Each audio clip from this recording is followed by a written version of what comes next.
The morning Vera Halcott arrived at Dunmore Hall, she counted 17 windows facing the drive and noted that 11 of them had their curtains drawn against the August sun. The 12th was open and someone stood behind it watching. She did not look up. The coachman set her trunk on the gravel and did not wait to be thanked. She picked up her leather satchel herself, the one with the brass buckle her father had worn smooth, the one that held his instruments and her notebooks, and the slim volume on obstetric practice she'd reread 3 times on the journey north, and she walked through the front door of Dunmore Hall and stood in the entrance hall with the smell of beeswax and old stone around her, and she waited. She was 26 years old. She was the new Countess of Dunmore. She had not been consulted on the matter. The letter had come in April, addressed to her uncle Edmund Halcott at the surgery on Claremont Street in Edinburgh, where Vera had assisted her father, and then, after her father died, continued assisting her uncle, because there was no other arrangement open to her. Her uncle had called her into the sitting room, with the particular expression of a man delivering news he has framed carefully as generosity. He had set the letter on the table between them, and said that a very respectable offer had been made. A northern earldom, a widower, considerable estate. She would want for nothing. She had looked at the letter for a long time. Then she had asked the question she already knew the answer to. And the debts you owe Dr. Finneran? Her uncle had not answered. He had not needed to. The silence answered well enough, and Vera had grown up in a household where silence was its own fluent language.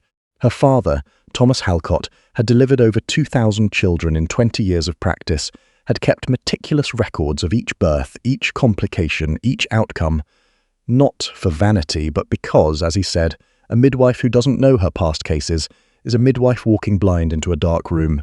He had taught Vera the same discipline. Write it down, date it, note what you observed and what you inferred, and keep the two separate on the page. She had been keeping a second set of notes in a separate book for 11 months. Notes about her uncle's accounts. The pattern had started small, the kind of thing that would have passed unnoticed if she hadn't been her father's daughter. A discrepancy in the surgical supply invoices. Supplies billed against the practice's account that did not correspond to the inventory she restocked each Monday. Not a significant sum at first, then larger.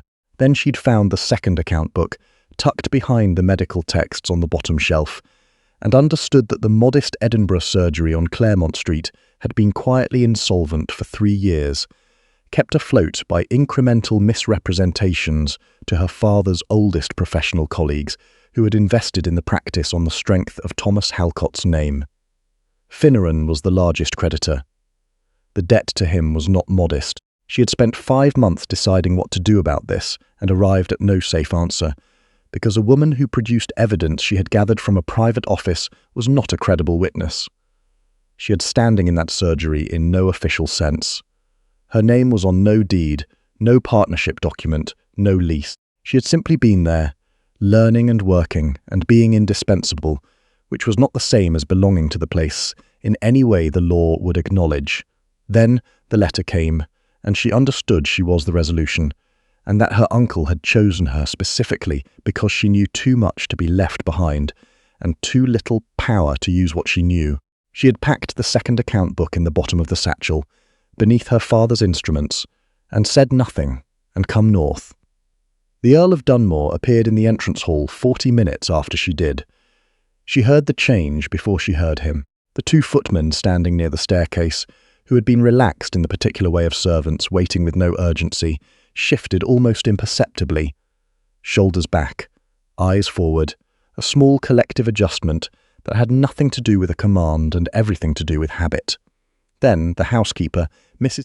Dunbar, a square-faced woman with kind grey eyes, turned toward the door with the expression of someone who has arranged her posture by long practice. He came through the passage from the east wing rather than the main entrance, still in his outdoor coat, which meant he'd come from the stable yard, and he moved with the unhurried certainty of a man on his own ground. He was tall, lean rather than broad, with a weathered face and dark eyes that took in the entrance hall, and her, in a single sweep that was neither warm nor cold, simply careful. He stopped a few feet away and looked at her with the directness of someone who has decided to skip the performance. Miss Halcott. He used the old form, not yet the title. I apologize for the timing. My steward didn't reach me until midday. It is no difficulty, my lord. He studied her for a moment the way she'd seen her father study a new patient's face. Not intrusively, just reading. Then he looked at Mrs. Dunbar. Are her rooms ready? Yes, my lord. Good. Back to Vera. The ceremony is Thursday. My solicitor, Mr. Allardyce, will come tomorrow morning to arrange the documents. If you need anything before then, Mrs. Dunbar will help you. He was already turning when she spoke. My lord. He stopped and turned back. Nothing moved in his expression. I was told there would be an opportunity to review the household accounts before the settlement is finalised. I would like to know whether that arrangement still holds. A brief stillness. Not displeasure. Something more like recalibration. That's not a common request. No, she agreed. My father kept accounts for his practice for 20 years. I helped him. I would like to understand what I am entering into. He looked at her for 3 seconds. Then, I'll speak with Allardyce this evening. He left the hall. She remained until the sound of his footsteps faded into the east wing. And then she walked upstairs behind Mrs. Dunbar, and in her room with the door shut she sat on the window seat, and pressed her palms flat on her thighs, and breathed until her hands steadied. The first 3 weeks at Dunmore Hall taught Vera the shape of what she had walked into. The Earl's name was Callum Seven. She'd known this from the legal documents, but had thought of him as the Earl, and continued to do so in her own mind for the first week, because giving him a name felt like a commitment she hadn't made yet. He appeared at breakfast on Tuesdays and Fridays. On those mornings he was courteous in the measured register of a man fulfilling a precise obligation. He asked whether she'd slept, noted what the weather was doing, read his correspondence while coffee was poured. She matched his register exactly. They were 2 parties to a contract, navigating the terms with minimum friction, which was all either of them had agreed to. He had been widowed 4 years ago. His first wife, Marion, had died in her second confinement. The child had not survived either. Mrs. Dunbar mentioned this in passing on the 3rd day, with the careful neutrality of someone who wants you to know a thing without making it dramatic, and Vera had thanked her and asked no further questions and filed the information where it needed to go. The hall had a study room off the library that had been used as an estate office, and it was there that she received the account books on Wednesday of the first week, the quarterly household ledgers, and the current year's estate accounts, laid out by Mr. Allardyce with the slightly apprehensive courtesy of a man uncertain how much she would actually understand. She understood a great deal. She spent her mornings in the study room, cross-referencing the ledgers against the supply records. Mrs. Dunbar kept in her own tidy hand. The afternoons she walked in the West Garden, and in the evenings she dined alone when the Earl was out, and with him when he was in, and the dinners were quiet in the specific way of 2 people who are not hostile and have not yet found the register that turns courtesy into conversation. The Earl had a sister. Her name was Honoria Seven, and she was 32, unmarried by what appeared to be her own firm preference, and she lived in a house on the Dunmore estate 2 miles south, and came to the hall whenever she chose, which was often. She had her brother's dark eyes, and a great deal more readiness to use them. She arrived the 4th morning, settled into a chair in the morning room, as though she'd left it warm 5 minutes earlier, and looked at Vera with the appraising steadiness of a woman who has already decided several things and is verifying them. "I'll be plain," Honoria said. Her voice was pleasant in the way a surface can be pleasant while hiding the texture beneath. "My brother is not a man who adapts easily to arrangement. He manages his estate well because he understands its systems, and he manages his household well for the same reason. What he does not manage well is being given something he did not choose." "I didn't choose this either," Vera said. "No, but you are here, and I have been here, and I understand this house." Honoria's eyes moved to the satchel on the table beside Vera's chair, the one with her father's instruments. "I would like us to be clear with one another about where the limits are. By all means, stay within the domestic sphere. Don't involve yourself in the estate management or his dealings with the tenants. Don't attempt to make yourself appear necessary in ways that exceed your actual role. If you can do that, we will have no difficulty, and if I can't—" Honoria smiled. The smile was practiced and gave nothing away. Then I will make it very clear to this county exactly what the circumstances were of this arrangement and what kind of household you came from." Vera looked at her steadily. "Thank you for the warning." Honoria had expected something different, some visible flinching or visible resistance. What she got was neither, and it seemed to unsettle her slightly more than either would have. She left without prolonging the visit. Vera sat for a moment after the door closed, breathing through her nose. Then she crossed to the window seat and opened her notebook and wrote down the exact words Honoria had said, in the order she'd said them, dated and timed. Her father had taught her, "Write it down when it happens. Memory distorts." Paper does not. The error was in the farrier's account. She found it on a Thursday morning in the third week, going through the spring quarter records. The blacksmith had invoiced for 12 visits to the Hall's stable between March and June. The stable log, kept by the head groom in a different book entirely, recorded 9. The discrepancy had carried forward into the summer accounting uncorrected, a total overcharge of £3.14, unremarkable in a ledger of this size, and easy to miss if you weren't reading the supply records against the invoices rather than simply reading the invoices. She asked Mr. Allardyce for the summer stable log. He went very still in the particular way of a careful professional man encountering something he had not anticipated. Then he said he would locate it. She wrote to the farrier that afternoon. The Earl appeared in the study room doorway an hour later, apparently looking for a different document and finding her instead. He looked at the ledgers spread across the desk, the invoices on the left, the stable log on the right, her notebook open between them. "Allardyce tells me you found something in the farrier's account," he said. "A billing discrepancy. 3 visits over the March quarter that the stable log doesn't confirm." She kept her voice matter-of-fact. "It may be simple error on the farrier's part. I've written to him for clarification." He came fully into the room and stood at the corner of the desk and looked at the columns for a moment. "Not at her. These accounts have been managed the same way since my father's time," he said. "I know. This isn't fraud. It's a supplier taking advantage of inattention on the assumption that a household account of this size won't verify individual items." A silence. Then, different thing entirely. She looked up. The corner of his mouth moved. A brief, involuntary thing, controlled almost instantly, gone before it arrived. She looked back at the ledger. That evening at dinner he asked about her father's practice. She told him about the record-keeping, the obstetric cases, the way her father had understood medicine and accounting as the same discipline at root. Both required you to know what you were looking at and say what you saw without embellishment. He listened. He asked a second question. She answered it, and it led to a third, and for 11 minutes they talked with the ease of 2 people who have accidentally stumbled into mutual interest, and neither of them performed politeness at the other. She lay awake afterward for a long time. Something small and warm had moved in her chest that she was not ready to name, and she was experienced enough with fragile things to know that naming them prematurely was how you killed them. The letter from Edinburgh arrived on a Tuesday. She had expected it eventually. She had written to her father's colleague, Dr.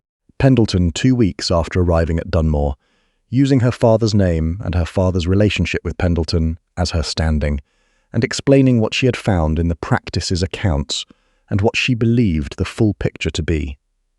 Pendleton was methodical, honest, and had known Thomas Halcott for 30 years. He was also, critically, the man who had introduced her uncle to the Edinburgh surgical circle in the first place, and felt, she suspected, some responsibility for the resulting trust. His reply was 7 pages, careful and thorough. He had spoken with Finneran.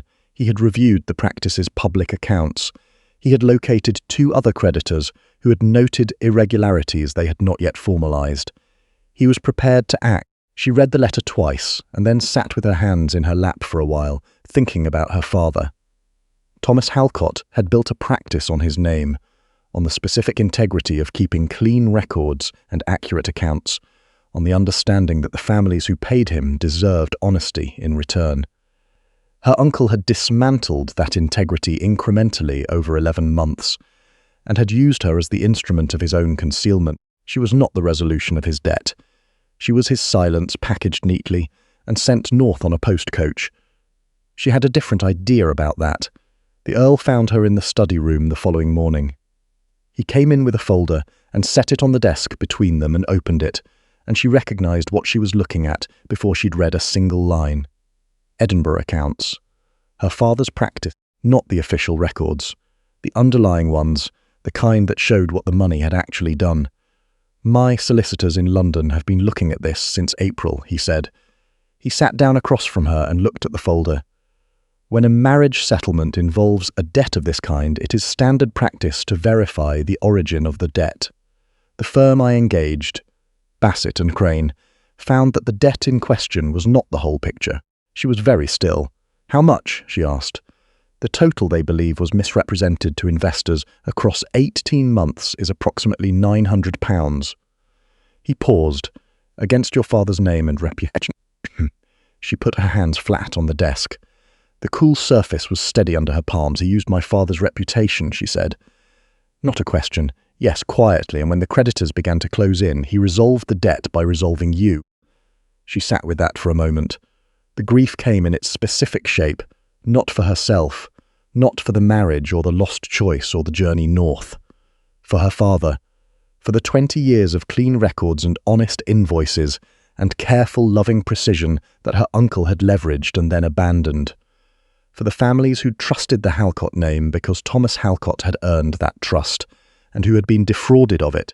The Earl stood and walked around the desk and stopped beside her chair. He did not touch her. He simply stood there, present, close, the way a person stands when they can't undo a thing but refuse to leave. There is something else, he said. His voice had dropped, the formal register gone from it. She looked up. Marion, he said.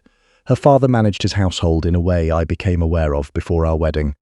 I told myself that once she was under this roof, she would be safe, that removing her was enough. His jaw was rigid. She was safe here. She died in the second confinement. He stopped. The child didn't survive. The room held the silence. I was not here when it happened. I was in Glasgow's on estate business, 3 days' ride. By the time I arrived, she was already gone. He was looking at the window, his profile to her. I have thought many times in the 4 years since about whether I moved quickly enough, whether I looked at what I could see and told myself I wasn't certain because certainty would have required action, and action required a kind of... He stopped again. Speed, she said quietly. He turned and looked at her. You were afraid of overstepping, she said, of being wrong, of the disruption it would cause. Yes, a pause, and I was wrong to wait. She looked at him for a long, steady moment. The control he wore had gaps in it now that she could see through, and what was behind them was not weakness.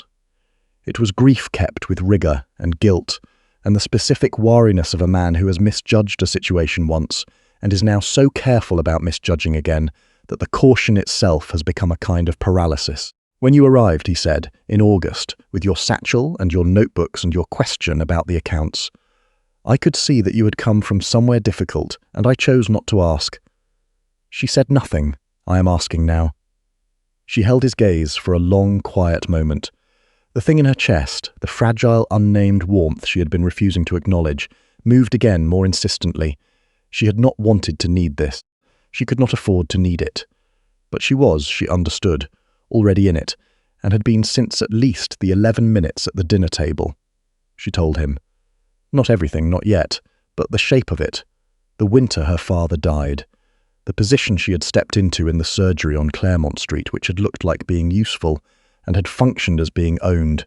The account books. What the account books had shown. The second set of notes in the bottom of the satchel. He listened without moving. When she finished, his hands, clasped behind his back, had gone white at the knuckles. He was looking at the floor.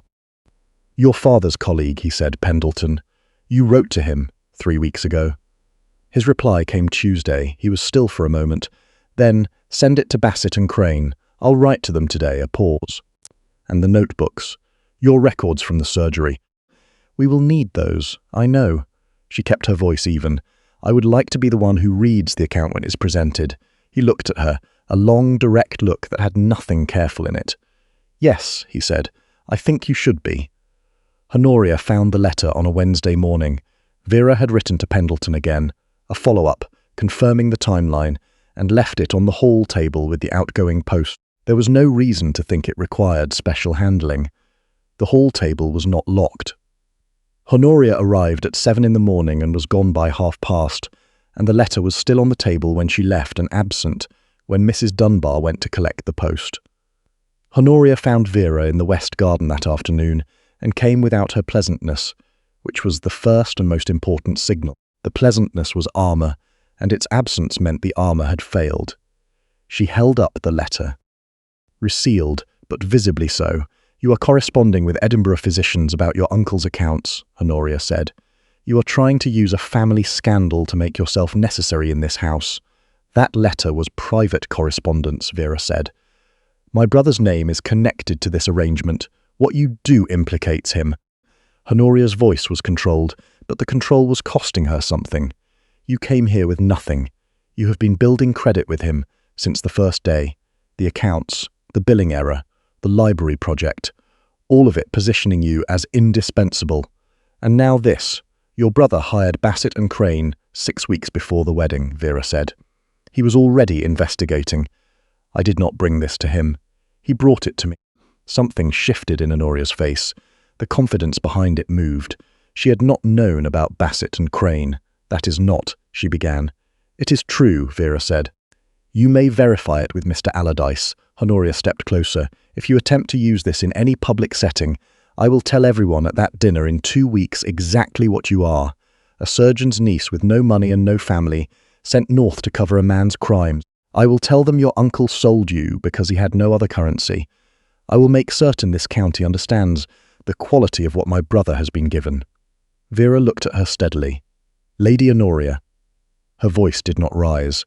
"I have been told worse things by people with better standing to say them. You will not frighten me." Honoria went still. "And if you open my correspondence again," Vera said, "I will tell your brother. And you will explain to him, in front of me, why you felt entitled to read a sealed letter from his wife." Honoria left without answering. Her footsteps on the gravel were fast and deliberate and faded toward the gate. Mrs. Dunbar was at the top of the steps when Vera came back through the garden door. She was carrying a glass of water with the careful expression of someone who had been at the window overlooking the garden and had forgotten to close it in time. She held out the glass and said nothing. Vera took it. "Drank half. Thank you, Mrs. Dunbar." Mrs. Dunbar nodded and went back to work. Vera walked upstairs and sat on the edge of the bed and let the weight of it settle fully. All of it, all at once, the way you can only let it land when there is a door between you and anyone who might see your face. The grief of it, the specific loneliness of being the smallest piece in a very large problem not of her making, of being a name on a document and a resolution to a debt and not a person at all, in any of the calculations that had placed her here. She pressed her palms on her knees and breathed and named the thing underneath the grief too. Fear. Not of Honoria, not of the dinner, not of her uncle, or the fraud, or any of the practical threats in the room. Fear of what she had been feeling since the afternoon in the study. Fear of how much it would hurt if Callum Seven looked at her one day with those careful dark eyes and found her still insufficient.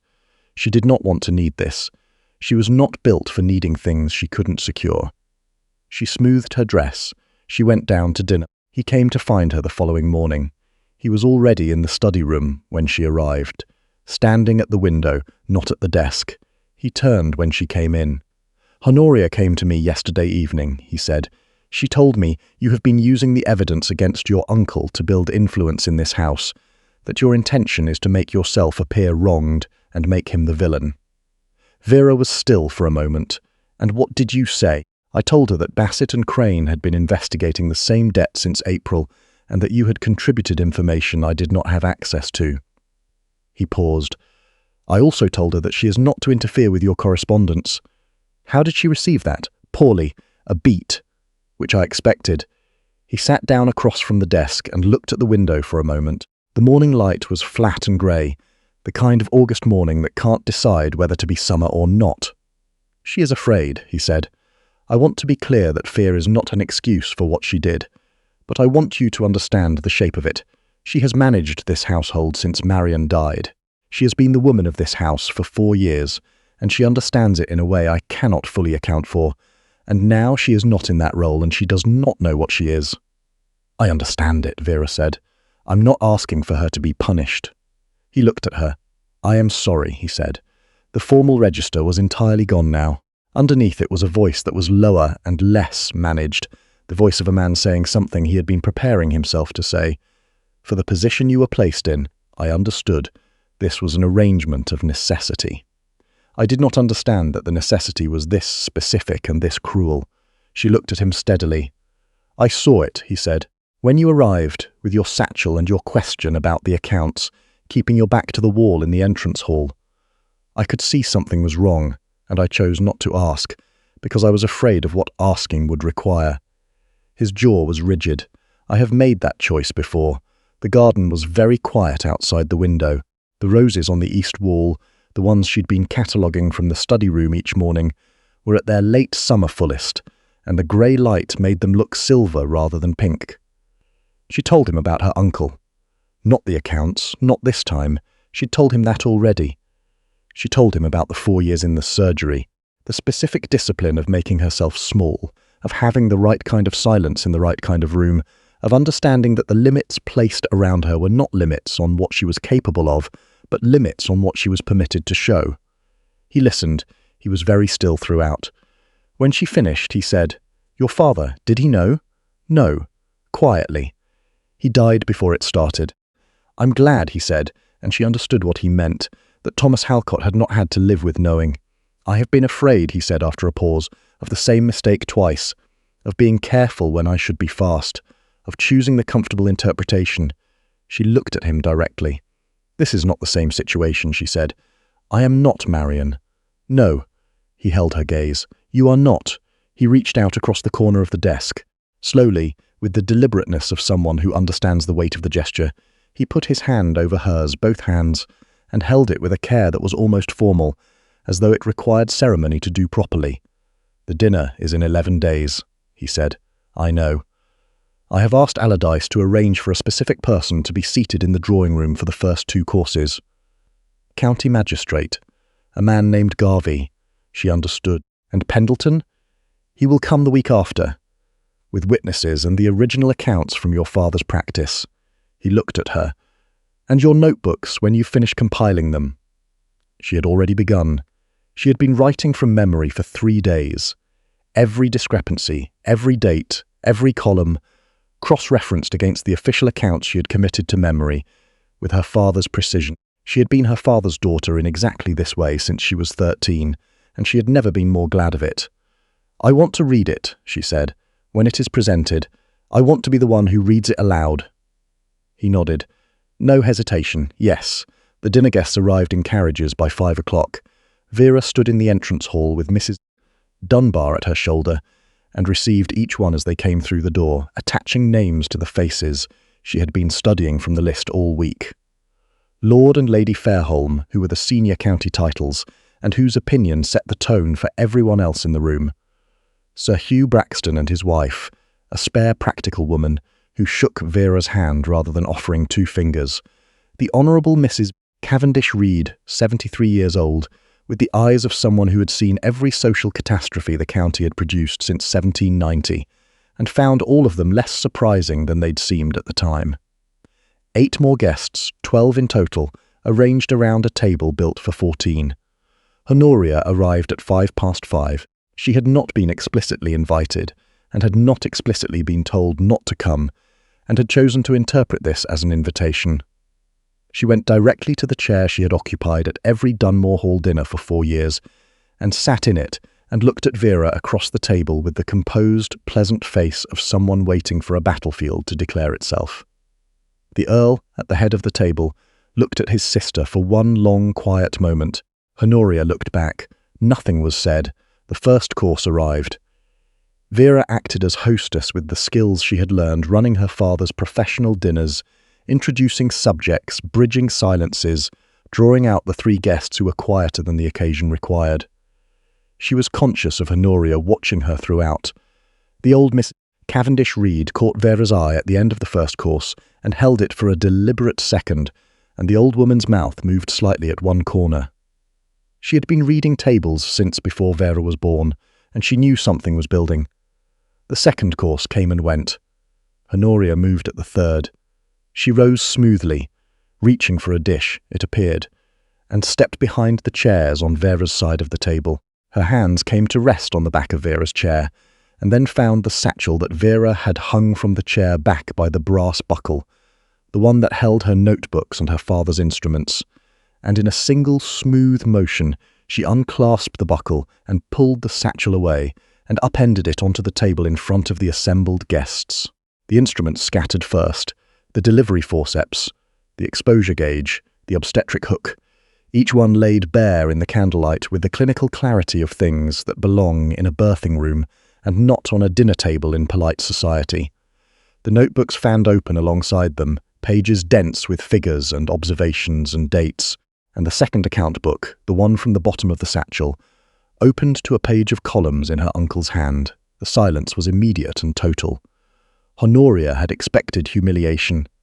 She had expected to expose something ordinary, vanity, pretension, the pathetic private concerns of a woman trying to appear more than she was. She had not expected instruments. She had not expected the account book with its careful columns of altered figures. She had not expected the look on Lord Fairholme's face as he leaned forward and read the visible figures upside down and went very still. The triumph she had walked to that chair to collect had lasted less than 3 seconds. What replaced it was a kind of arrested comprehension, the understanding that she had, in front of 12 witnesses, opened something she had not thought through, and that it was not going to close again. Vera sat perfectly still. She had not moved when the satchel was taken. She had not moved when its contents were displayed. She was composed in the way she had learned to be composed. From the inside out, completely, the composure of a woman for whom stillness is not passivity but armour, and who has armour to spare. She reached out slowly and calmly and closed the obstetric hook back into its case. She gathered the nearest notebook and closed it. She did not hurry, and she did not look at Honoria. The Earl stood. He stood the way he stood when a room needed to understand something without being told directly. Fully, without theatre, just rising to his height with the stillness of a man who does not need gestures because his presence is already the gesture. He looked at what was on the table for one moment. Then he crossed the room, walking the length of the table in silence that 12 people were holding as carefully as they could, and he stopped at Vera's chair. He gathered the instruments from the table one by one with deliberate care, the way you handle something that belongs to someone, and he replaced them in the satchel. He refastened the brass buckle. He set the satchel on Vera's side of the table and left his hand on it for a moment. Then he turned to his sister. The room held its breath. "You will leave tonight," he said. His voice was the same low, even register. It did not need to be anything else. Honoria had not moved. Callum. "She has been collecting material about this family's business from the first week. You will leave tonight." The same words, the same tone, but something underneath them that had no give in it at all. "And you have used the last woman in this house who could not answer you." Honoria opened her mouth. The look on her brother's face closed it. She set the satchel strap on the table. Her hands were not steady.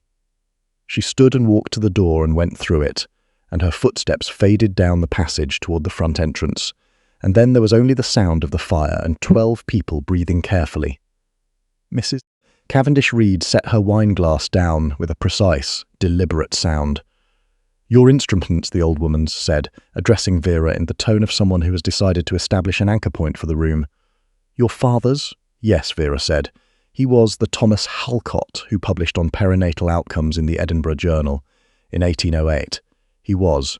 Mrs. Cavendish Reed regarded her for a moment with the expression of someone completing a long-held calculation. "Sit up straight," she said in what turned out to be a compliment.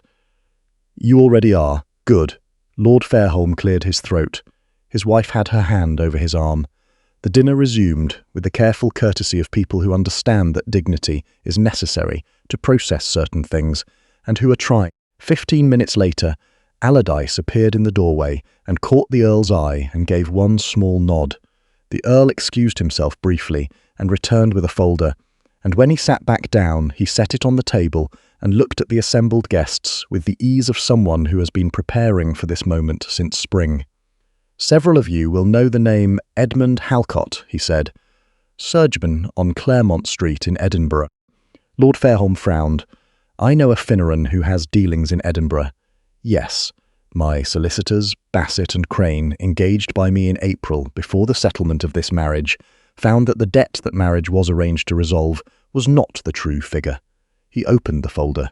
The actual amount misappropriated from investors in the Halcott surgical practice across 18 months under the name of Thomas Halcott, who was not party to the fraud and has been dead for 3 years, is £962. The table was quiet. My wife, the Earl said, identified the specific pattern of falsification in the accounts. She did so 2 years before our arrangement was made, when she was working in the practice and had no standing to act on what she found, and kept records regardless. He looked at Vera directly. The look had nothing guarded in it. It was open and warm and entirely deliberate, and every person at the table saw it. Vera opened the account book. She read clearly, naming the figures and the dates, and the specific discrepancies she had found in the underlying ledgers. She read the cross-references against the official records. She read the pattern of alteration that constituted 18 months of deliberate fraud against men who had invested on the strength of her father's name. She read without hesitation because she had written these numbers down, and she had kept them, and she knew every one of them. She read for 6 minutes. When she finished, Lord Fairholme looked up from the documents that had been passed to him. "You kept these records yourself," he said, "before this marriage, before any of this arrangement." "My father taught me to read accounts," she said. "I found the first discrepancy when I was 24. I didn't know at the time how to present it safely. I know now. Mrs. Cavendish Reed was watching her with the expression of someone making a final notation in a very long ledger of her own." "Your father," Lord Fairholme said, "would have been proud." Allardyce reappeared in the doorway and opened it wider, and Magistrate Garvey came in. He had been in the drawing room since 7 o'clock. He had read the documents that morning. He had not been at the table by accident. Edmund Halcott, he informed the room, had been located in Edinburgh that afternoon. He was in custody. He would appear before the Scottish Circuit Court in the autumn. The charge was fraudulent misrepresentation against investors and deliberate misuse of a deceased professional's standing. The probable outcome, given the scale and the nature of the fraud, was disbarment from the medical profession and transportation. Vera sat very still in her chair and heard the word transportation land in the room and felt the weight of it leave her. 4 years of knowing. Specific loneliness of keeping a truth in a locked account book that no one could safely ask her about. The weight of being the smallest part of a problem she had not caused and could not solve alone. It came out of her the way a breath comes out, after you've been holding it so long you've forgotten you were holding it. Mrs. Cavendish Reed raised her glass. "To the Countess of Dunmore," the old woman said, in a voice that reached every corner without effort, "who has demonstrated this evening that a woman with her father's accounts and her own memory is more than adequate to this county's requirements." Lord Fairholme said, "Here, here." Lady Fairholme said, "Quite right." Vera did not speak. She did not need to. She had been heard precisely and clearly by exactly the right people in exactly the right room. That was enough. The guests left by Ter. The last carriage crunched down the gravel drive and the hall went quiet, and Vera sat alone in her room for a long time. She did not cry. She had expected to and did not. What came instead was the particular silence after a long wait is gone. Not emptiness, but space. Room to breathe fully. Room to feel what had been compressed under the weight, including the things she had been most careful not to let herself feel. She sat on the window seat with her hands in her lap and let herself feel them. Relief real and physical. Grief for the years before it. The specific warmth of having been seen tonight by a room full of people and not found wanting. And underneath all of it, the thing she had refused to name for weeks, because naming it felt dangerous. Something to do with a man who had walked the length of a table and gathered her father's instruments from a dinner table with both hands, as though handling something sacred. She was going to call it trust, because trust was what she understood and what she could verify, and it was the more accurate word for what she felt right now. The recognition that she was known by someone who had looked clearly and said what he saw. She sat there until the fire burned low, and then she reached for the satchel and checked the buckle was fastened and set it beside the chair and went to sleep. 3 months later, on a morning in November when the birches on the North Drive had gone gold and were just beginning to lose their leaves, Vera Halcott stood in the small chapel at Dunmore Hall and married Callum Seven a second time. The first ceremony had been a contract, witnessed by Allardyce and the officiating minister, and two people who had been strangers to one another. This one was something different. Mrs. Dunbar and Miss Allardyce stood as witnesses.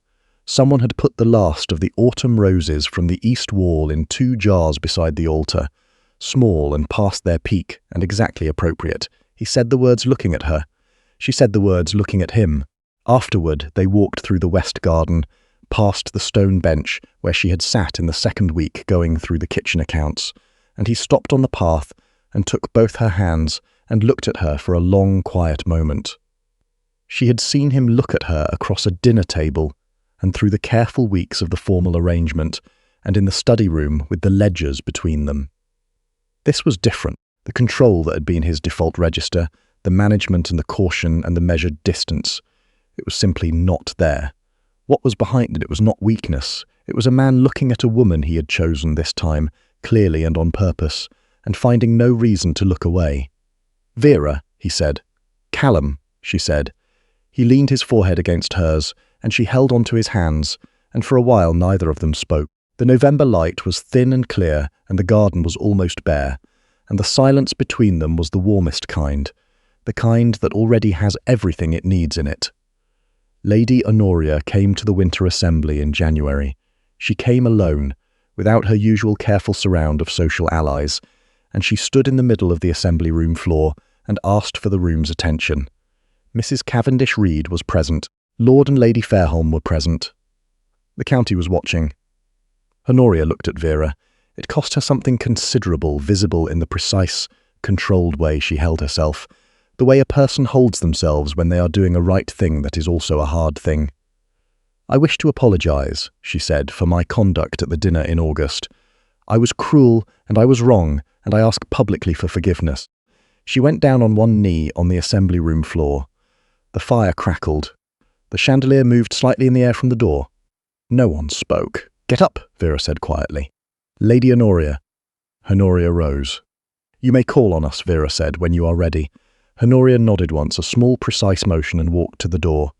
Mrs. Cavendish Reed caught Vera's eye from across the room and gave one slow, definitive nod. That was sufficient. 3 years later, in October, the household accounts at Dunmore Hall had been fully reorganised. 4 supplier contracts had been renegotiated. The farrier had sent a corrected invoice and a letter of apology. In a cedar chest in the attic that had been sealed since the Earl's grandmother's time, Vera had found a complete set of estate medical records dating from the 1750s. The records of the local physician, who had served the tenancy for 30 years, detailed enough that a professor from the University of Edinburgh came up in the summer and spent 4 days going through them, and kept asking whether she'd considered publishing an account. She had. On an evening in late October, the study room fire was going, and their son Alistair, 2 years old, with his father's dark eyes and an as-yet undiagnosed opinion about everything, was asleep in the wide chair with his head on a ledger cushion, and his small boots on the floor, where he had removed them with great deliberateness and no explanation. The second child was due in the spring. Callum was reading at the desk. She was reading in the chair across from Alistair. The fire made the room warm and quiet. She looked up. He looked up. He smiled, a real smile, unhurried and easy, the kind that had taken months to arrive and had never left since. She had come to Dunmore Hall in August, with her father's satchel and a notebook full of evidence no one had any reason to believe she was carrying. She had stood in the entrance hall, keeping her back to the wall and her face composed, and understood that she had been sold by a man who had only ever thought of her as a liability. She had been a liability in exactly the way her uncle calculated. She had not been the rest of it. The accounts, the instruments, the eye her father had trained since she was a girl. The patience of a woman who understood that information is its own kind of standing. She was the Countess of Dunmore. The fraud had been answered. Her father's name had been restored. The child in the chair had her husband's eyes and her stubbornness, and was at peace. There was another coming in the spring. Vera Halcott had been told. in various ways by various people over 26 years that she was without standing in the rooms she walked into. She had never believed it. She had simply been waiting for the room that would prove her right. She was home.